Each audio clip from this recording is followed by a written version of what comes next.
país. Estas lagartijas las estuvo estudiando pues a sus lagartijas, ya hace 30 años. Bueno, ahora lo que hizo fue ir a esos sitios en donde iba cuando era estudiante para ver qué ha pasado con las poblaciones de sapitos, no de lagartijas que él conocía. Y resulta que aquí están los números, de esas 48 especies de lagartijas de este grupo, ya 12% de las poblaciones que él conocía ya no existen, ya se extinguieron.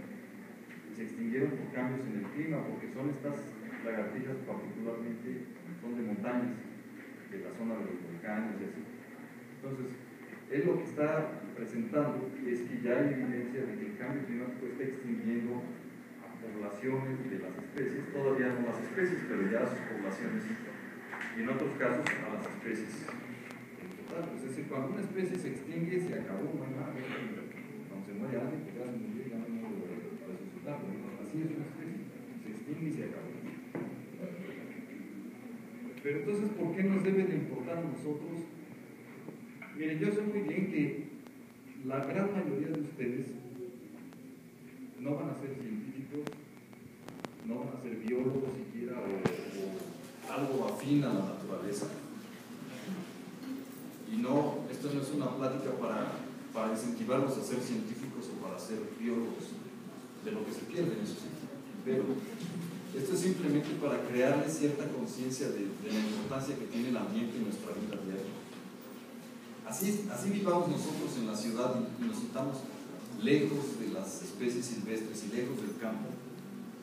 Nuestra vida diaria en la ciudad depende directamente de las especies silvestres y de las situaciones que pasan en la naturaleza, en el ambiente.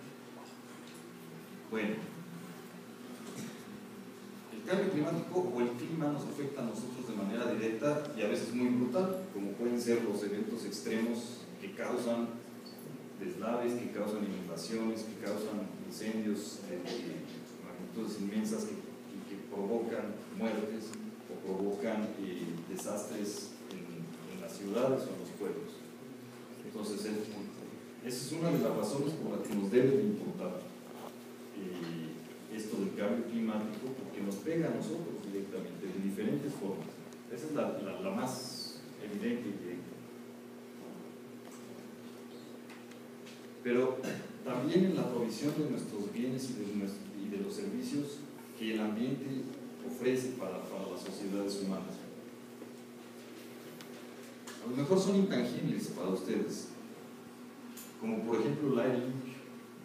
Nosotros vivimos en una de las ciudades más contaminadas del mundo y los niveles de enfermedades respiratorias aquí obviamente son más altos que en la mayor parte de las ciudades del mundo, porque la calidad del aire es mala y eso nos afecta directamente a la salud. Otras formas más o menos directas es lo que le pasa a nuestra comida con el clima. Y nosotros comemos carnita y comemos verduritas y comemos semillas, etc. Pues eso se produce en el campo. Las enormes sequías que ha habido en los últimos años en el norte de México han provocado un desbalance en el mercado de la carne, porque se mueren muchísimas vacas en el norte por la sequía. Entonces, no nada más es directamente nosotros y no nada más es directamente nuestra comida, sino en el balance general, en el equilibrio ecológico. El clima está teniendo una influencia muy importante y va a haber formas en las que ahorita nosotros ni siquiera sospechamos que nos puede afectar, que nos va a afectar en la provisión de agua, por ejemplo, en la provisión de servicios como este de la polinización. Los jitomates que nosotros nos comemos todos los días en nuestra casa solamente pueden crecer si una abeja poliniza la planta, porque no hay modo de qué otra forma puedan reproducirse los jitomates. Entonces necesitamos de las abejas para que esto pueda suceder. Entonces ese tipo de relaciones que no las desconocemos en la mayoría de los casos se ven fuertemente afectadas por las cosas que están pasando. De otra manera en que nos afecta directamente por las enfermedades que nos transmiten algunos animales en la naturaleza o no en la naturaleza, en el medio rural o incluso en las ciudades. Por ejemplo, el dengue. El dengue es una enfermedad producida por la picadura de un mosquito, que que a nosotros acá en el Valle de México también nos sentimos medio alejados, porque esta es una enfermedad típicamente de zonas tropicales, ¿no? Si ustedes se bajan a la costa, ahí ya van a empezar a ver problemas de dengue. Este dengue lo transmite un mosquito que le gusta el calor y la humedad, y por eso no llega a la Ciudad de México, porque la época de invierno es muy fría para el mosquito y entonces no sobrevive el invierno. Pero ¿qué pasa si se calienta el invierno? ¿Qué es lo que está sucediendo? Los inviernos son cada vez menos fríos.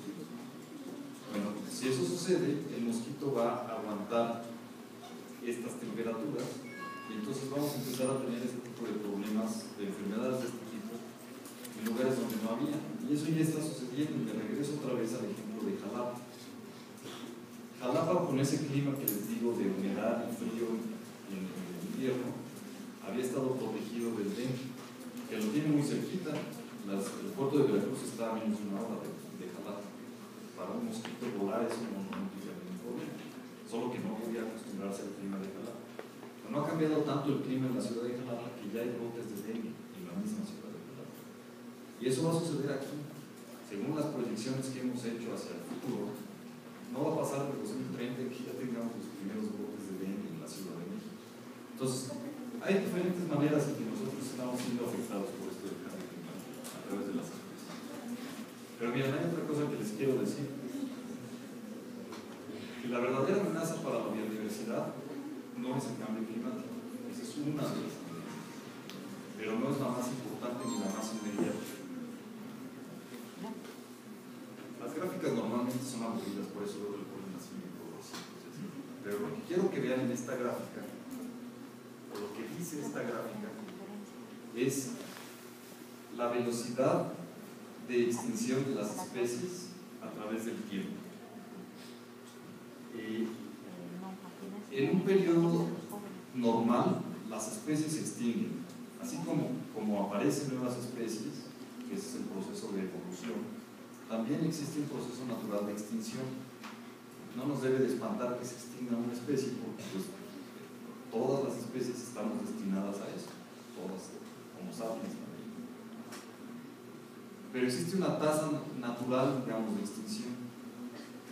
Lo que ha sucedido en los últimos 3 o 4 siglos, desde que se tiene registro de cómo se han venido extinguiendo las especies, y cómo el hombre ha venido extinguiendo las especies, es que esa tasa natural de extinción se ha venido acelerando a niveles ya escandalosos. Las estimaciones más así conservadoras dicen que la tasa de extinción está unas 1000 veces más acelerada que la tasa natural. La tasa de extinción ahorita es 1000 veces más alta que la tasa natural. Y otros dicen que hasta 6500 veces más alta que la tasa natural. Eso, a ver, ¿eso qué quiere decir? Miren este número. Se estima que se extinguen unas 30.000 especies al año en todo el mundo. 30.000 especies es mucho, porque si seguimos con esta tendencia, miren, hacia el final de este siglo, más o menos la mitad de todas las especies del mundo ya se habrían extinto de seguir con esta tendencia. Eso es muchísimo más drástico que lo que le pasó a Sig y lo que le pasó a Diego y lo que le pasó a los personajes en la vida. En ese último evento de calentamiento que hubo una gran extinción, fue nada más una extinción ya vista, digamos, en una visión más amplia. Fue una extinción chiquita, porque solamente se extinguieron los mamíferos grandototototos, como los mamuts, los mastodontes, los dientes de sable, los perezosos gigantes y los armadillos gigantes, etc. Pero eso fue una fracción como del 5 al 10% de las especies del mundo, lo que se extinguió. Nosotros estamos hablando que podemos extinguir a la mitad solamente en este siglo. Es decir, estamos en un periodo que se llama de extinción masiva probablemente. La última extinción masiva que conocemos sucedió hace 65 millones de años y fue cuando se extinguió el 75% de todas las especies del mundo, incluyendo los dinosaurios. posiblemente estemos en ese camino, pero estamos todavía a tiempo de que no suceda eso. Las acciones que se deben tomar deben de ser determinantes, drásticas y urgentes. Es decir, no quiero ponerme en el papel de Martin, pues, así, se va a acabar, pero no nos va a acabar. Pero sí estamos en un problema muy grave, muy serio. Fíjense, ni siquiera mis colegas y yo, o sea, el gremio de los biólogos, estábamos muy conscientes de que estamos viviendo ese problema. Estos datos son muy nuevos, apenas salieron el año pasado. Entonces, es una cosa que estamos apenas dándonos cuenta de la magnitud del gran problema en el que estamos nosotros metidos. Y eso pues les toca a ustedes directamente. Sabemos qué es lo que está causando esta extinción. Ya se los mencioné hace rato. Principalmente es la pérdida de zonas naturales, la deforestación o la transformación de los sitios naturales en sitios que se les llama transformados o perturbados. Esa es la primera causa, es decir, que seguimos tirando los bosques y las selvas para construir, bueno, para levantar ahí ciudades o zonas de cultivo, zonas de ganadería. No podemos ya darnos ese lujo de ser tan como despilfarradores en todos sentidos. Pero el otro gran problema es esto, la sobreexplotación de especies en México. Para que tengan una idea de la importancia de esto a nivel mundial, en México es el número 3 en las actividades ilícitas que producen más dinero. En primer lugar, obviamente, pues es el narcotráfico. En segundo lugar es la migración ilegal hacia los Estados Unidos. En tercer lugar es el tráfico ilegal de especies. Y es que México es muy rico en especies, entonces se sacan muchísimas especies del medio silvestre para venderlas, los cactus, las mariposas, insectos, los felinos, etc. Entonces, ese es un problema muy serio en México. Pero otros problemas son la contaminación de suelos, de agua y de aire, y esto de la introducción de especies exóticas o de especies invasoras que se llaman, que ahorita también en el mundo de la biología es un tema muy importante. Entonces, todos estos factores son los que están causando el acelerado proceso de extinción. Hace poquito, este señor que se llama Jared Diamond, que es un científico de los Estados Unidos, ese sí miren con barba, seguramente también tiene su barba, escribió ese libro que se llama Colapso. Él lo que hizo fue un análisis de por qué algunas civilizaciones magníficas como la de los mayas o la de la isla de Pascua colapsaron, o sea, simplemente desaparecieron esas grandes civilizaciones. La conclusión a la que él llega es que en todos esos casos hay un factor común, y es la eliminación o la reducción a niveles muy bajos de sus recursos naturales. Es decir, si nosotros sobreexplotamos nuestros recursos naturales, de una forma o de otra forma nos conducen a un colapso en la sociedad, ya sea porque eso genera guerras, o eso genera hambrunas, o eso genera enfermedades epidémicas de gran magnitud. Eso está sucediendo en algunas sociedades actuales, eso es lo que él propone en su libro, por ejemplo en Haití y en algunos países de África, que son estos ejemplos de acá. Hay países en donde la incidencia de SIDA, por ejemplo, es del 80% de la población. O sea, imagínense, 80% de la población con una enfermedad que tiene un nivel de mortandad altísimo. Y ya no digamos que la malaria, pues allá también está el dengue, etc. Entonces, la marginación, la pobreza, las condiciones de insalubridad, todos esos problemas sociales agudos están relacionados con la calidad del ambiente natural en el que viven. Un ejemplo muy ilustrativo es Haití. Haití es el país más pobre de América, con mucho es el país más pobre de América. Y Haití está en una isla, la mitad de la isla. La otra mitad de la isla, las condiciones, es la misma isla, las condiciones de vida son totalmente distintas. Entonces, en la isla, en la parte de Haití, ya no hay bosques, ya se los acabaron, en el otro lado sí hay bosques. Entonces, buscando la relación que existe entre recursos naturales y bienestar social, nosotros estamos perdiendo calidad de vida al mismo tiempo, o a causa de que estamos perdiendo calidad ambiental. ¿Qué podemos hacer nosotros? O sea, algo que nosotros no podemos parar es la tendencia que existe del cambio climático, eso va a seguir sucediendo. Pero si nosotros sabemos cuáles son las causas que están produciendo este cambio, que es básicamente la producción de energía o quema de hidrocarburos y la transformación de los bosques por medio de corta y de quema a zonas pastoriles o de agricultura, pues reducir eso. Y ustedes como habitantes del planeta y de este país, no es ajeno a ustedes todo esto. O sea, no es que dicen, bueno, pues es que eso tiene que ver con las políticas del gobierno. Hay gente que toma esas decisiones, pero ustedes toman decisiones todos los días tan simples que les parecen a lo mejor banales, como de prender o apagar la luz o dejarla prendida si se sabe la habitación. Eso es consumo de energía y eso está directamente relacionado con cómo se produce la energía. Y sabemos que la producción de energía es lo que más contamina.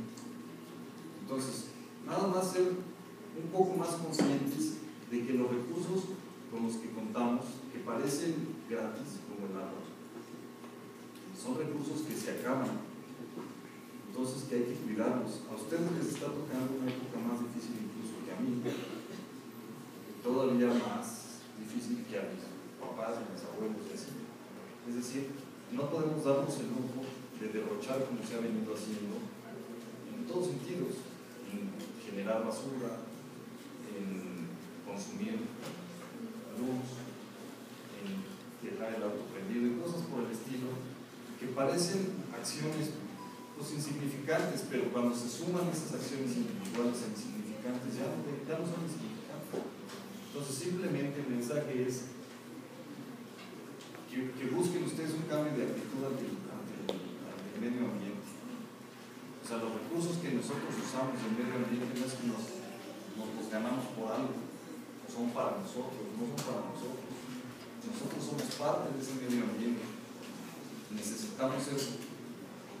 Pues utilizar, se supone, la inteligencia que tenemos como especie para no derrochar esos recursos, no acabarnos esos recursos, porque al final es darse un tiro en el pie. Eso nos va a reventar.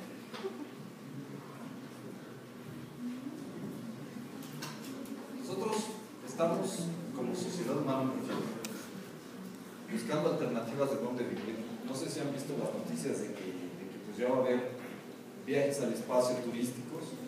Están haciendo exploraciones en Marte para ver si es una posibilidad de que pues, una parte de nosotros nos mudemos para allá, etc. Pero en lo que eso sucede, este es el único lugar que conocemos que podemos habitar. Miren, estas cosas son, pues los biólogos hasta las vemos bonitas, hasta los gusanos los vemos bonitos, pero son únicas, son solamente de acá. Entonces, esto es lo único que sabemos donde podemos estar, así que pues el mensaje es que cuidemos, entre todos cuidemos. Eso es todo. Muchas gracias.